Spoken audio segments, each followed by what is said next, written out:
Single lap qualifying is not new, but last year's winner David Coulthard is a victim of its unpredictability. He loses it in the final corner, leaving him 12th on the grid.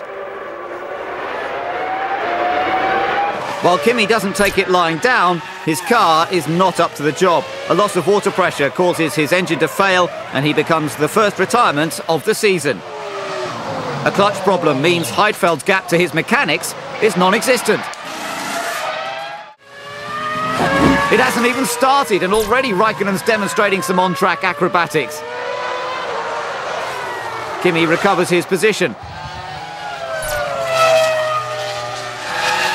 He expected to be pushing for the championship. Instead, he's shoving a marshal. They go into the corner side by side, but Ralph doesn't leave enough space and ends up pirouetting off the track. Raikkonen's race is going nowhere, though. He gives in to Klian, but he makes sure the team know it was his engine that had given up on him. Some more smoke, more flames, and another Mercedes engine ends in a blazing mess.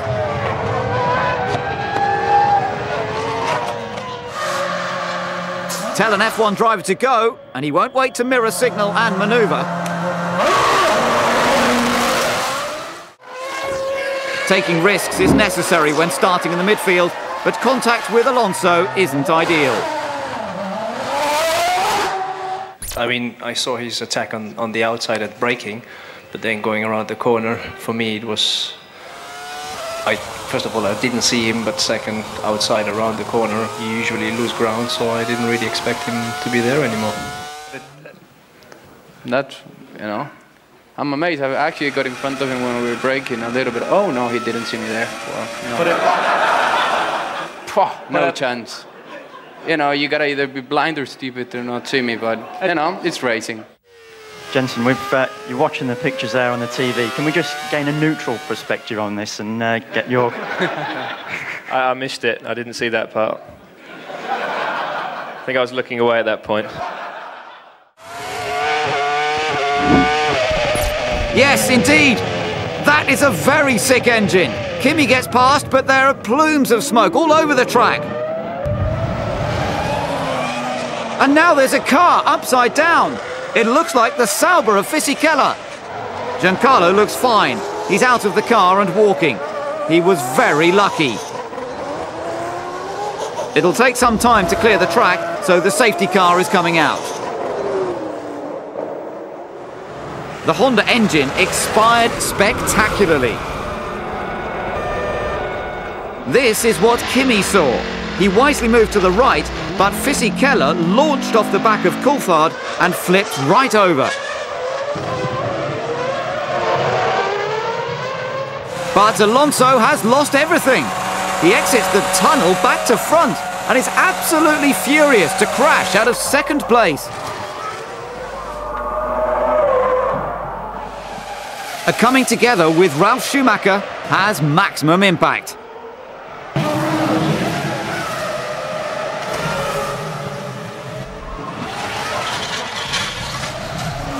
And in case he didn't make his feelings quite clear enough,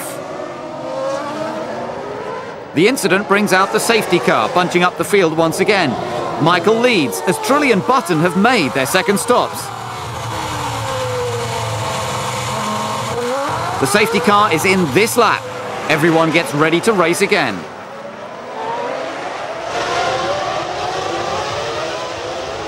But Michael exits the tunnel in a wrecked car. He was warming up his tyres and collided with Montoya, who is a lap down.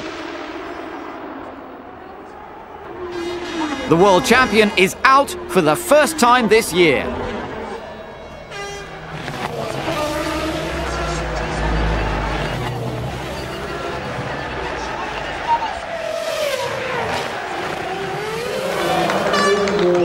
A rare sight indeed. How did such a bizarre accident occur? What happened is that basically Juan drove in the back of myself, and that was the reason that he spun me around and I hit the wall afterwards.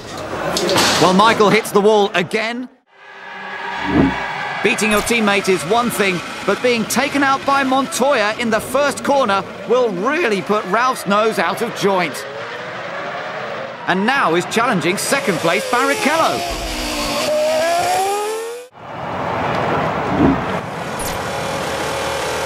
Trulli's off, chasing the front runners. No, he's not. As Jarno crawls to a halt, both Jaguars and a McLaren make contact, sending cars everywhere. Fortunately, he only needs a precautionary medical checkup. Michael thinks he's got problems in P2. Juan-Pablo's out of the car only seconds before the start of the formation lap.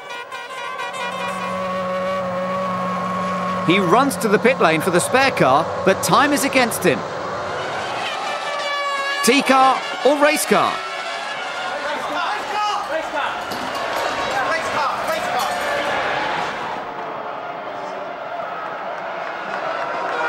The clock is ticking for Juan.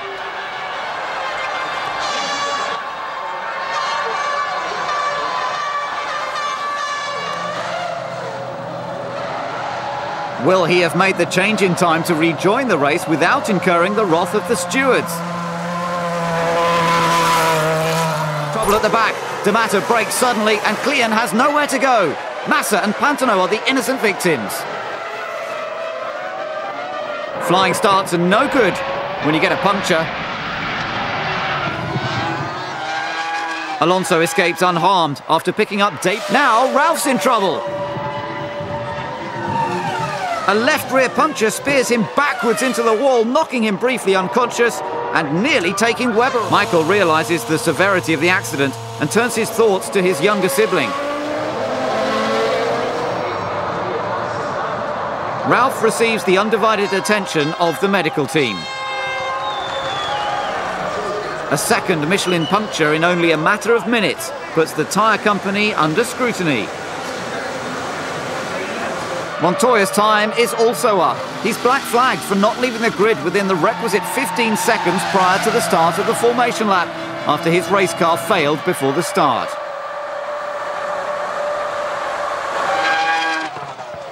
Webber avoided Ralph's earlier accident, but picked up debris from his car. Now an oil leak waves a fiery goodbye to his race.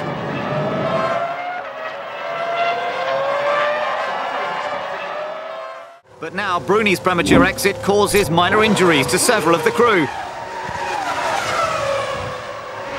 It looks like a rear suspension failure caused him to spin in the middle of bridge. There's debris everywhere, but somehow Jarno escapes without injury. Bad as the car rolled over.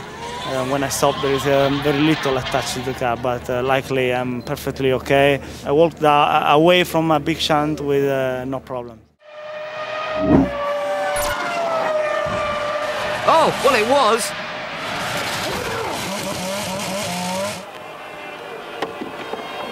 For once, it wasn't an engine issue. Kimi had a real chance to challenge Michael, and he knows it. The revised Toyota hasn't made a brilliant debut.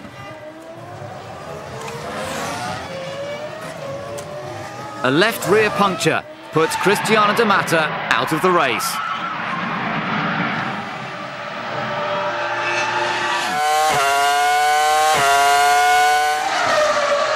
Jensen's not happy with his helmet though. The strap is loose, so down the straights it's tight against his throat and almost choking him. Attack from Pantano sends Zonta into Webber. No one else gets involved, but it's back of the pack for Ricciardo on his Toyota race debut. There's action too at Ferrari. Spilled fuel after Barrichello's stop raises concerns that he's been short-fueled. The mechanics try to alleviate the fire hazard.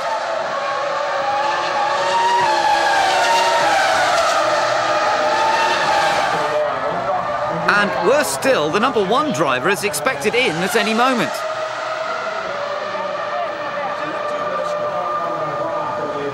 They opt to use Michael's rig for both cars as a precaution.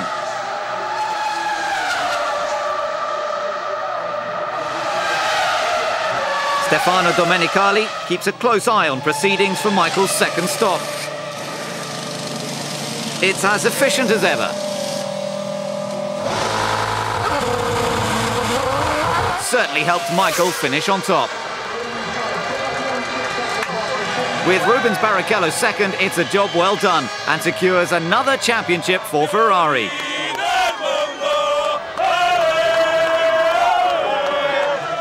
The team's 7th 1-2 of the season wraps up their 6th consecutive Constructors' title, and Michael could win the Drivers in Spa. The only colour to be seen in today is Ferrari red. How do they do it? It's just an amazing group of people who support each other, work with each other, have the same objectives and get on with it. And it's something I've never experienced before, and we're seeing the results.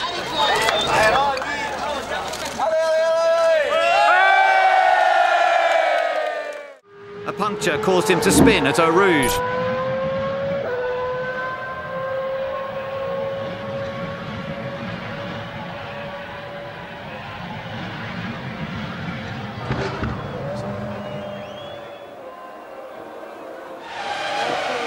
Bruni's Minardi was one of the first casualties when the cars did finally go out.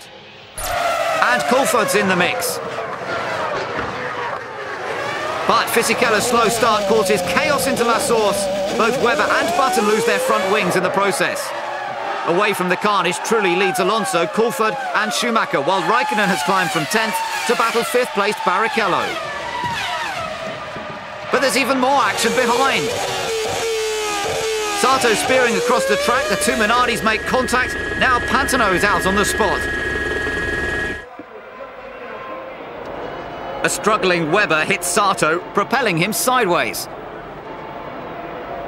Bruni tried to avoid the wingless Button, but was hit by Baumgartner, sending him into the barrier. Leaving Pantano nowhere to go.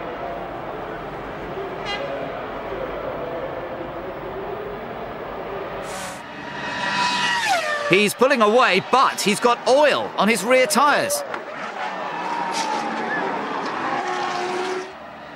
Fernando suffered an engine oil leak onto the rear tyres, causing him to spin and recover, then spin and retire.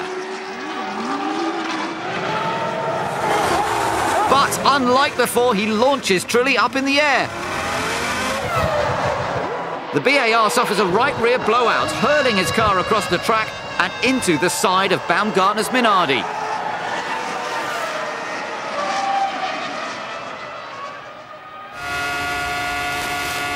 Coulthard's move on Klein for 8th did not work out.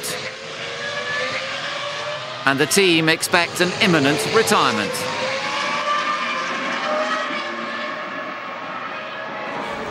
Tell him to pull off in a safe place. Pull over in a safe place, David. The safety car makes a 3rd visit onto the track. The team looks surprised to see him, but there's life in that McLaren yet. And with a new nose cone, Coulthard has every intention of scoring some points. By finishing 2nd ahead of his teammate, Michael Schumacher is the 2004 Formula One World Champion. Spa is a special circuit for Michael. He made his debut in a Jordan here in 1991. Now he takes an unprecedented 7th world title at the team's 700th Grand Prix.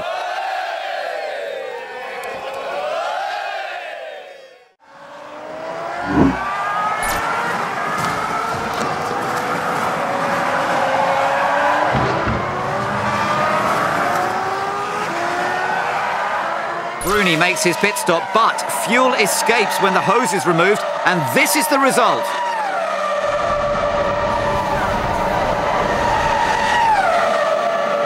The immediate response of the mechanics ensures the flames are put out in seconds. Bruni gets out, he's safe, but he has inhaled some of the fumes and is struggling for breath. The team have had a lucky escape. But it could have been much worse. But he didn't have the better car on Friday after a software glitch halted him at the end of the pit lane. And from the look on Michael's face, but ends up slap bang in the side of the Jaguar of Klein. Michael is relentlessly hounding Ralph and loving every second of it. He even gives him a cheeky wave as he goes past. But things are getting a bit messy in the closing stages. A close encounter with David Coulthard has disastrous results for Ralph's race. He spins and takes to the pit lane, but the team cannot help at this time.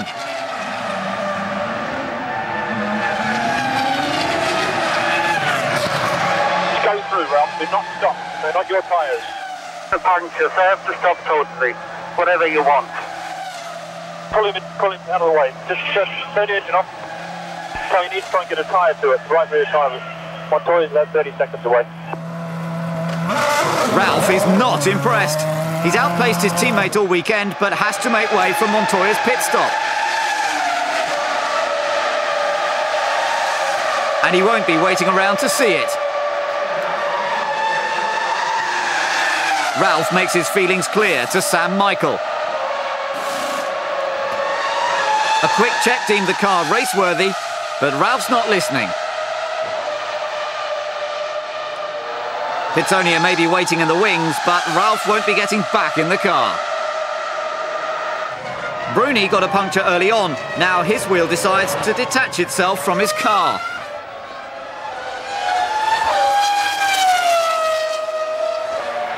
A mechanical fault caused the left front wheel to come off, entailing a tricky crawl back to the pits and some brutal comments to the team.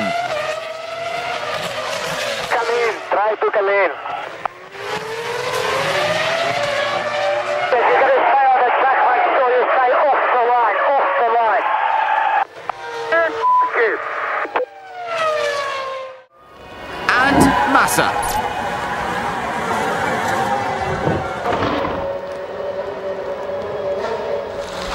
Two drivers cannot make the final chicane side by side. But Ferrari cannot give Rubens the attention he needs. Michael is due in for his final pit stop and is only seconds behind. His only alternative is to retire in the garage.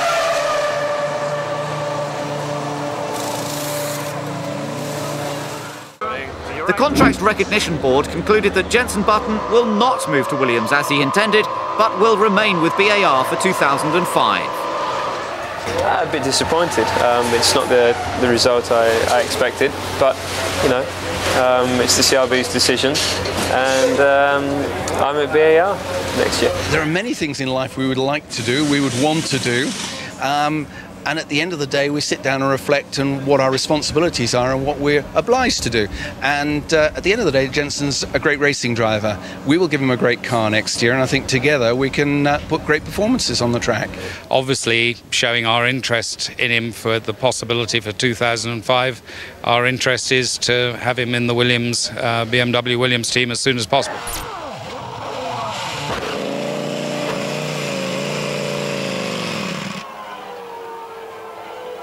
He picked up some oversteer and lost control in Saturday morning practice.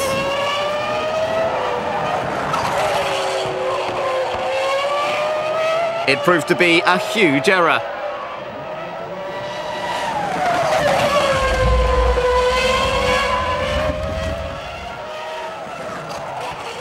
It's Jaguar's last Grand Prix. And their drivers take the phrase going out with a bang a little too literally.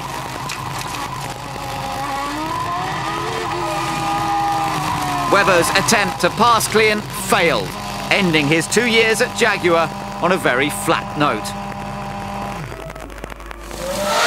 Jaguar's final pit stop is a touching moment for all. In the final reckoning, the Ferraris are in a league of their own, while Button and Alonso finish ahead of last year's championship contenders. Ralph ties with Coulthard even with his absence, and Pitsonia did well in only 4 outings.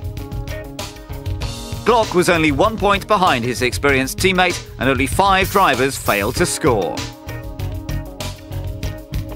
BAR were Ferrari's nearest rivals, but with 143 less points. Renault beat Williams and McLaren into submission, and Minardi rounded all off.